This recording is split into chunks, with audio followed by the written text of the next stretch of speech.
Hey, we just finished wrapping this GLE 350 in 3M 2080 Ember Black. It's a really cool color. Take a look at it.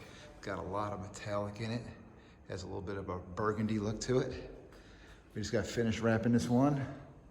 The whole entire vehicle's been taken apart. Just finished the mirrors, put them back on the car. Look at these mirrors look. Anyway, so we started on Monday, just finished it today. We don't rush. I know there's guys out there that can knock out a car in a day or two, but when you're trying to, do quality work and give a quality installation, you're charging for it, you try and give the best possible installation that you can, being that this car was white, by the way.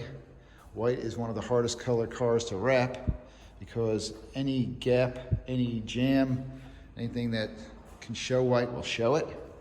And our goal when we're wrapping is to have it look like it is painted, even though it ain't paint. See, that's us, ain't paint wraps.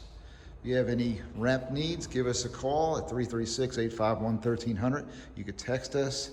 You can come by, check out some of our work. You can check our website out at Dedona.com.